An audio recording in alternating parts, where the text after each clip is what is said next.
ایک نوجوان تھا، ابھی نئی نئی شادی ہوئی تھی۔ جب شادی ہوئی تو گھر پہ کچھ سالوں کے بعد ایک بچے کی تولد ہوئی۔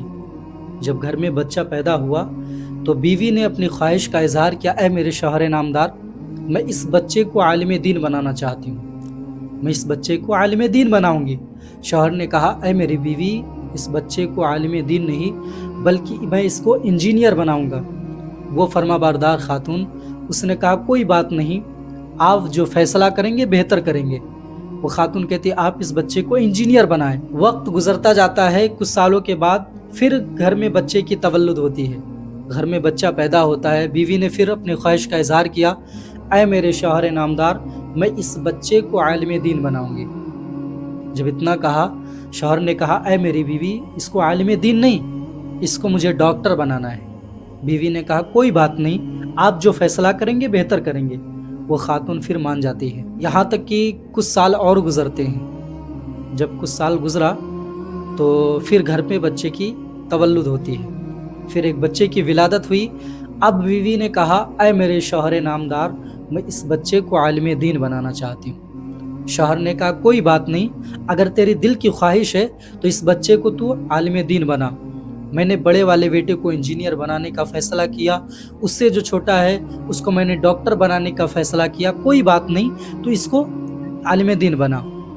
جب وہ بچے کچھ سمجھنے کے لائق ہوئے، ان کے ذہن و فکر میں کچھ سمانے کے لائق ہوئے، تو ان بچوں کو، بڑے والے کو اور جو بڑا والے سے چھوٹا تھا، ان دونوں کو ان کے والد نے لے جا کر کے اسکول میں ڈال دیا، اور جو چھوٹا والا بیٹا تھا اس کو ماں نے لے جا کر کے مدرسے میں داخلہ کروا دیا۔ جب مدرسے میں داخلہ کروایا، اب بچہ قرآن کی تعلیم حاصل کرنے لگا، قرآن پڑھنے لگا۔ ادھر اس کا بڑا والا بھائی انجینئرنگ کی تیاری کر رہا ہے، اس سے چھوٹا والا ڈاکٹر کی تیاری کر رہا ہے، یہاں تک کہ یہ علم کا دور چلتا رہا، علم حاصل کرتے رہے۔ اب وقت آیا کہ بڑا والا بیٹا انجینئر بن کر کے اسکول سے، کالج سے نکلا، اور جو اس سے چھوٹا تھا وہ ڈاکٹر بن گیا، اور یہ جو چھوٹا والا بیٹا تھا یہ عالم دین بن گیا۔ جب عالم دین بن گیا، یہ تینوں بیٹے جب اپنے گھر واپس آئے، گھر واپس آنے کے بعد ماں نے کہا، اے میرے شوہر نامدار، آپ کے دل کی بھی خواہش پوری ہو گئی ہے۔ آپ کے دل کی خواہش تھی کہ بڑا والا بیٹا انجینئر بن جائے، اس سے چھوٹا والا ڈاکٹر بن جائے، اور میرے دل کی خواہش تھی کہ میرا یہ چھوٹا والا بیٹا عالم دین بنے۔ آپ نے میرے فیصلے کو مانا اور میرے بچے کو قرآن کا علم حاصل کرنے کے لیے، حدیثوں کی تعلیم حاصل کرنے کے لیے مدرسے میں داخلہ کروایا، اور آج یہ بچہ عالم دین بن گیا ہے، انجینئر ڈاکٹر بن گئے ہیں۔ حضرات، وہ شوہر کی فرما بردار بیوی، اس نے کہا، اے میرے شوہر نامدار، اگر آپ کی اجازت ہو تو آئیے ان کا امتحان لیتے ہیں اور دیکھتے ہیں کون سا بیٹا سب سے زیادہ فرما بردار ہے۔ اور وہ شوہر کہتا ہے کہ کوئی بات نہیں، امتحان لیتے ہیں تاکہ پتہ تو چلے کون سا بیٹا ہم سے سب سے زیادہ محبت کرتا ہے۔ اتنا کہا، بیوی نے کہا، کوئی بات نہیں، آپ کمرے کے اندر چلے جائیں، میں باہر بیٹھتی ہوں۔ حضرات، وہ شوہر کمرے کے اندر چلا گیا۔ جب شوہر کمرے کے اندر گیا، بیوی باہر بیٹھی اور اس طریقے سے اپنے چہرے کو بنا لیا، ایسا محسوس ہو رہا تھا کہ اس کو کسی نے بڑی شدت کے ساتھ مارا ہو، کسی نے بڑا ستایا ہو۔ اب اس کے چہرے پر غم ظاہر ہو رہا تھا۔ اب اس کا بڑا والا بیٹا آیا، جب وہ اندر داخل ہوتا ہے تو اس نے کیا دیکھا کہ میری ماں زارو قطار رو رہی ہے، میری ماں پریشان نظر آ رہی ہے۔ دوڑتا ہوا ماں کے پاس آیا، اے میری ماں، تجھ کو کس نے ستایا، کس نے پریشان کیا، آخر تو کیوں رو رہی ہے؟ جب اتنا پوچھا، ماں نے کہا، اے میرے بیٹے، تیرے والد نے نا مجھے اتنا مارا ہے کہ میں اب چل بھی نہیں سکتی۔ جب اتنا کہا تو یہ بیٹا جلال میں آ کر کے کہا، کہاں گیا وہ باپ جس نے آپ کو مارا ہے؟ وہ اتنا بڑا ظالم ہو گیا، جلاد ہو گیا کہ اب میری ماں کو ستانے لگا ہے، پریشان کرنے لگا ہے۔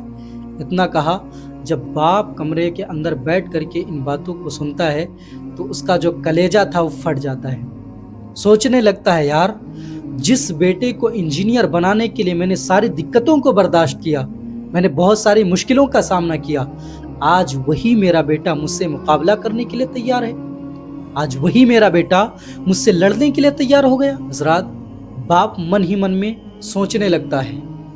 اتنے میں ہی دوسرا، یعنی جو ڈاکٹر تھا، وہ بیٹا اندر داخل ہوتا ہے۔ اس نے دیکھا کہ میری ماں زارو قطار رو رہی ہے، پریشان نظر آ رہی، دوڑتا ہوا آیا، آنے کے بعد کہا اے میری ماں آخر تو کیوں رو رہی ہے, کیوں پریشان ہے, آخر تجھے کس چیز نے رلا دیا.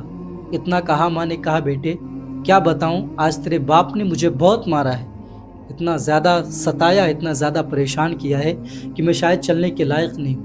جب اتنا کہا بیٹا جلال میں آ کر کے کہتا ہے میرا باپ اتنا بڑا ظالم ہو گیا کہ اب میری ماں کو ستانے لگا, پریشان کرنے لگا, آنے دو میں اس کی خبر لیتا ہوں. جب اتنا کہا باپ نے سنا, سننے کے بعد وہ سوچنے لگا یار میں جس بیٹے کو ڈاکٹر بنانے کے لیے اپنی زندگی میں مشکلوں کا سامنا کرتا رہا, اپنی زندگی میں پریشانیوں کو برداشت کرتا رہا, آج وہ مجھ سے مقابلہ کرنے چلا ہے.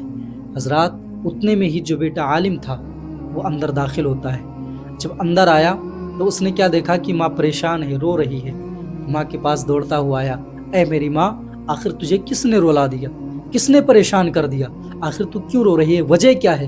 جب بیٹے نے سوال کیا تو ماں نے کہا اے میرے بیٹے میں کیا بتاؤں, آج تیرے باپ نے مجھے بہت مارا ہے, مجھے بہت پریشان کیا, بہت ستایا ہے, یہاں تک کہ میں چلنے کے لائق نہیں ہوں. جب اتنا کہا تو بیٹا جو عالم دین تھا, جو مصطفیٰ کی حدیثوں کا علم حاصل کیا تھا, جس نے قرآن مقدسہ کی تعلیم حاصل کی تھی, اب وہ بیٹا خاموش ہو جاتا ہے. خاموش ہونے کے بعد کچھ دیر کے بعد جواب دیتا ہے اے میری والدہ میرا باپ تو ایسا نہیں ہے, میرا باپ ایسا نہیں ہے جو آپ کو ستائے, آپ کو پریشان کرے. آج تک میرے باپ نے آپ پر کوئی ہاتھ نہیں اٹھایا, آپ کو پریشان نہیں کیا. یہ نہیں ہو سکتا, آپ نے ہی کوئی خطا ضرور کی ہوگی, آپ نے ہی کوئی غلطی ضرور کی ہوگی, اس لیے میرے والد نے آپ کو مارا ہوگا. حضرات جب باپ ان باتوں کو سنتا ہے تو وہ کمرے سے باہر آ جاتا ہے, اور جب کمرے سے باہر آتا ہے آنے کے بعد وہ کہتا ہے اے میری فرما بردار بیوی, اے میری شریک حیات, اے میری ہم سفر, تو صحیح کہہ رہی تھی کہ جو بیٹا عالم دین ہوگا, جو قرآن مقدسہ کا علم حاصل کرے گا, جو حدیثوں کا علم حاصل کرے گا, وہ جب بھی اپنی زندگی میں فیصلہ کرے گا تو وہ سوچ سمجھ کر کے فیصلہ کرے گا. وہ اپنے قدم کو اٹھائے گا تو سوچ سمجھ کر کے اٹھائے گا. اے میری شریک حیات, تو نے جو اپنی زندگی میں فیصلہ لیا وہ تو نے بہتر کیا. حضرات میں اس چیز سے آپ کو درس کیا دینا چاہتا ہوں, آپ کو سمجھانا کیا چاہتا ہوں. آخر میں آپ کو یہ واقعہ کیوں سنا رہا ہوں, میرا صرف ایک مقصد ہے کہ آپ اپنے بچوں کو اچھی تربیت دینے کی کوشش کریں, اپنے بچوں کو قرآن کا علم حاصل کروائیں, اپنے بچوں کو مصطفیٰ کی حدیثوں کا علم دیں. قسم خدا کی جب آپ کا بچہ قرآن کا حافظ ہوگا, آپ کا بچہ مصطفیٰ کی حدیثوں کا جاننے والا ہوگا, تو قسم خدا کی میں کیا بتاؤں کہ وہ کبھی اپنے والدین کی نافرمانی نہیں کرے گا. کیونکہ اللہ تبارک و تعالی نے قرآن مقدسہ میں کہیں ایسا نہیں ارشاد فرمایا, کوئی ایسے جگہ پر نہیں کہا کہ تم اپنے ماں باپ کو پریشان کرو, تم اپنے والدین کو ستاؤ, تم اپنے والدین کو مارو, اپنے والدین کی نافرمانی کرو. بلکہ اللہ تعالیٰ نے جب بھی قرآن مقدسہ میں والدین کا تذکرہ کیا ہے, والدین کا ذکر کیا ہے, تو یہی کہا ہے وَبِالْوَالِدَيْنِ إِحْسَانًا, کہ اپنے والدین کے ساتھ حسن سلوک کے ساتھ پیش آیا کرو. کیا کہا, اپنے والدین کے ساتھ حسن سلوک کے ساتھ پیش آیا کرو, اپنے والدین کے ساتھ نرم لہجے میں بات کیا کرو. جب آپ کا بیٹا قرآن مقدسہ کا حافظ ہوگا, جب آپ کا بیٹا مصطفیٰ کی حدیثوں کا علم حاصل کرے گا, پھر آپ کو ستائے گا نہیں, آپ کو پریشان نہیں کرے گا, بلکہ آپ کا فرما بردار ہوگا. آج اگر ہماری اولاد نافرمانی کر رہی ہے تو اس کی اور کوئی وجہ نہیں ہے, اس کے ہم خود ذمہ دار ہیں, کیونکہ ہم نے بچپن میں ان کی تربیت نہیں کی, ہم نے بچپن میں ان کو قرآن کی تعلیم نہیں سکھائی, ہم نے بچپن میں قرآن مصطفیٰ کی حدیثوں کا علم نہیں سکھایا. یہی وجہ ہے کہ آج ہماری اولاد ہماری نافرمانی کر رہی ہے. اگر چاہتے ہو کہ تمہاری اولاد فرما بردار بن جائے, اگر چاہتے ہو کہ تمہاری اولاد تم سے محبت کرے, اگر تم چاہتے ہو کہ تمہاری اولاد نرم لہجے میں بات کرے, تو آپ کو کیا کرنا چاہیے, قرآن مقدسہ کا حافظ قرآن بنانا چاہیے, قرآن کا علم حاصل کروانا چاہیے, مصطفیٰ کی حدیثوں کا علم حاصل کروانا چاہیے. جب آپ کا بچہ قرآن کا حافظ ہوگا, مصطفیٰ کی حدیثوں کا علم حاصل کرے گا, تو آپ کا فرما بردار ہوگا.